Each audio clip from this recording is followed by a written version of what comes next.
Hello and welcome to this late edition of Arirang News. I'm Park Jong-hong, leading the newscast. The National Assembly is expected to handle a district court's request to arrest United Progressive Party lawmaker Lee Seok-ki, who has been charged with conspiring to start an armed rebellion.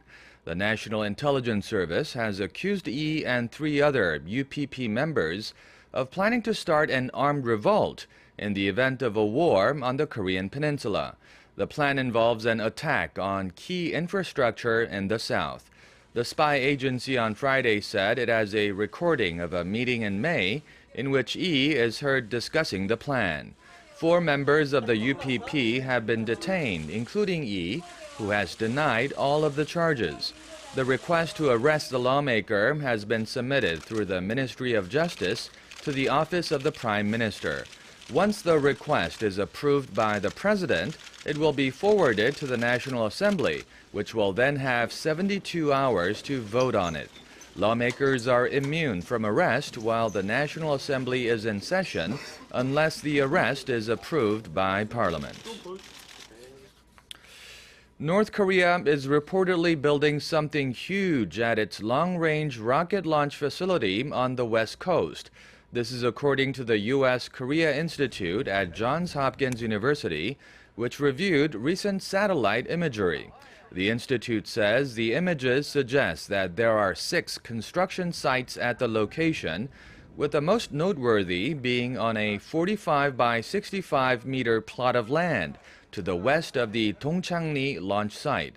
The think tank said it is too early to tell what the purpose of the construction sites is, but speculated that it may be a second launch pad and that the North may be preparing for another long-range missile test.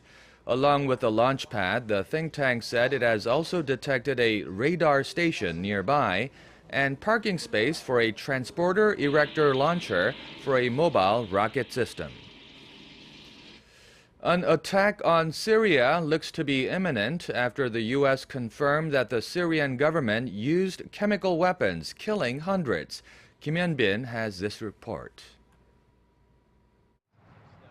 The United States made it clear on Friday that it will punish the Syrian government for using chemical weapons against its people.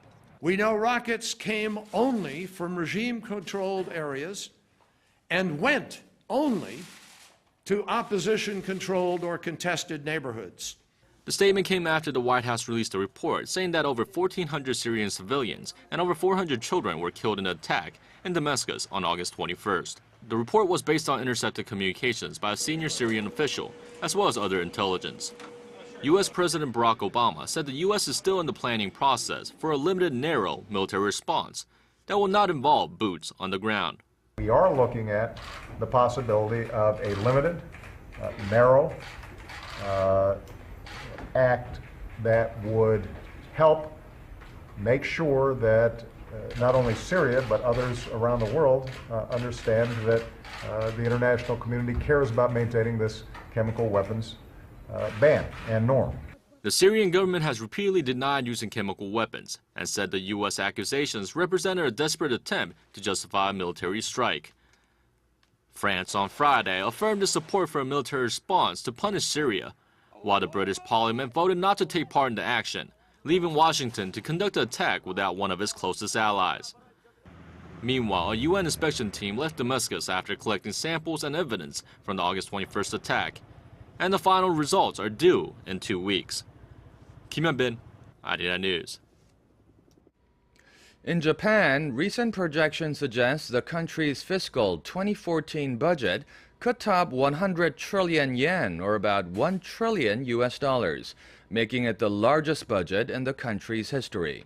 Sources say budget requests from government ministries and agencies alone total more than 99 trillion yen.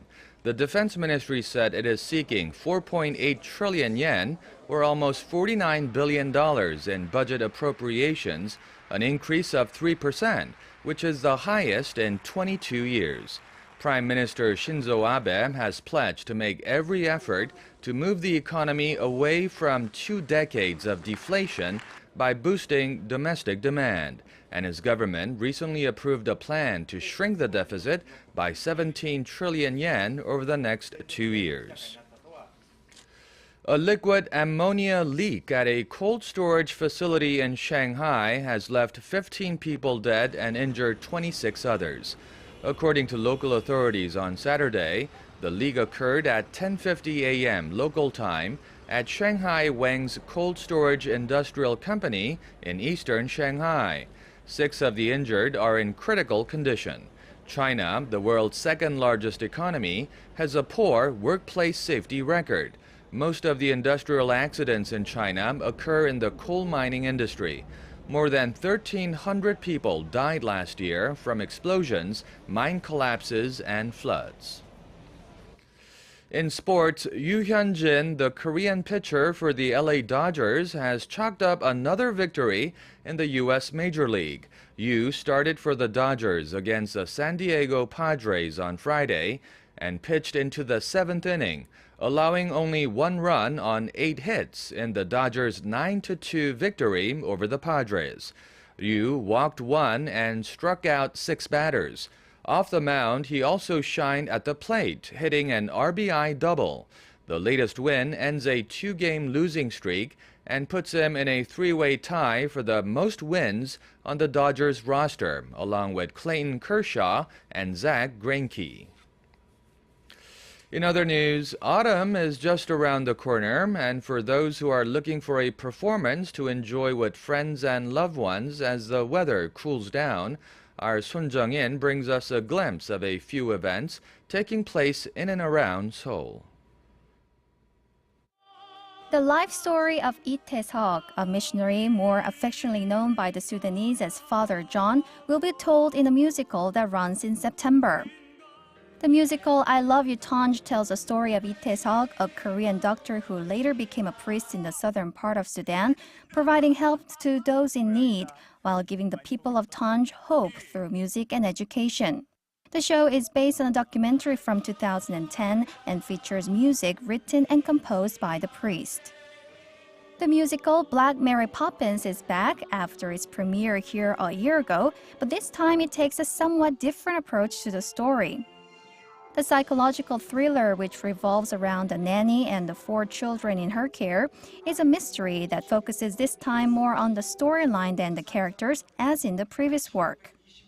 And last but not least, 11 Minutes, a modern dance work based on Paulo Coelho's erotic novel, is being staged by the Korean National Contemporary Dance Company. The piece features 5 young dancers, 3 men and 2 women, and a jazz score. The dance is the troupe's first work since the appointment of its new director.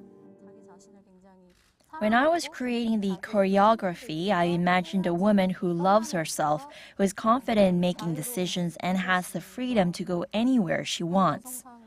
This is just a sampling of the diverse cultural events the city has to offer. Get out and enjoy them this fall. Son Jung-in, Arirang News.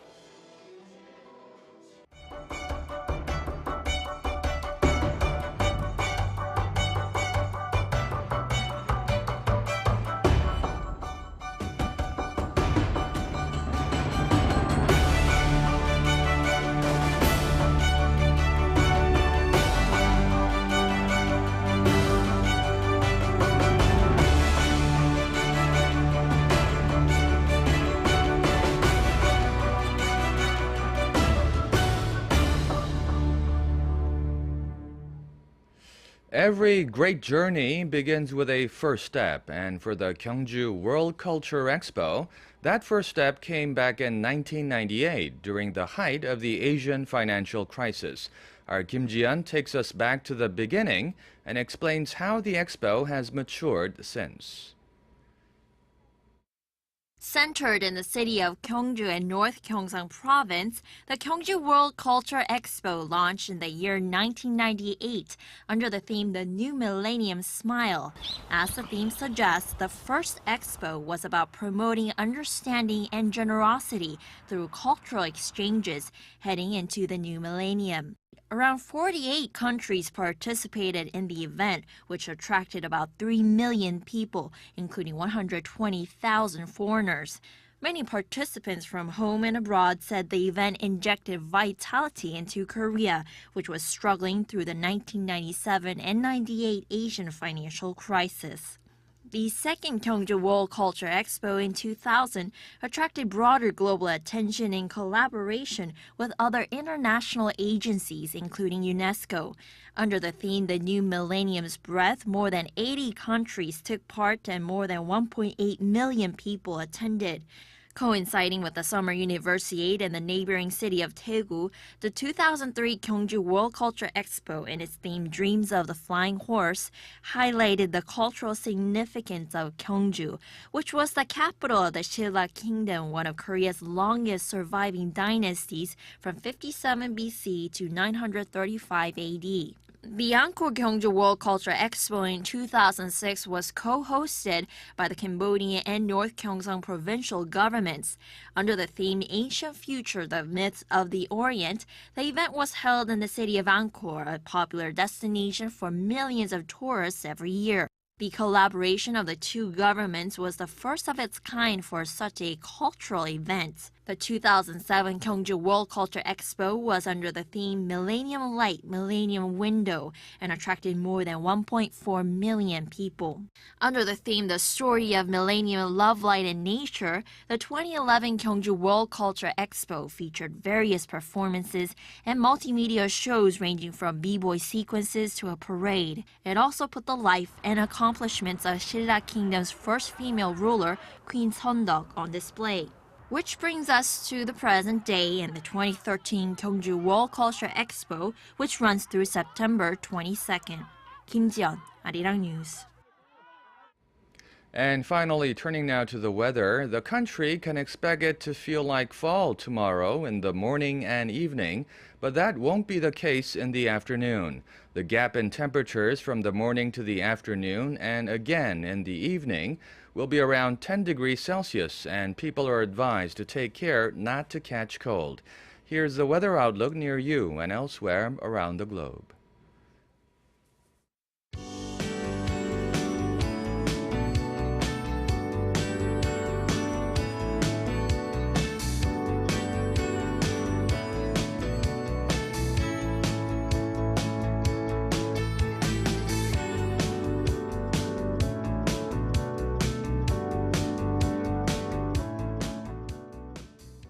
And that does it for all the news for now. We thank you as always for watching.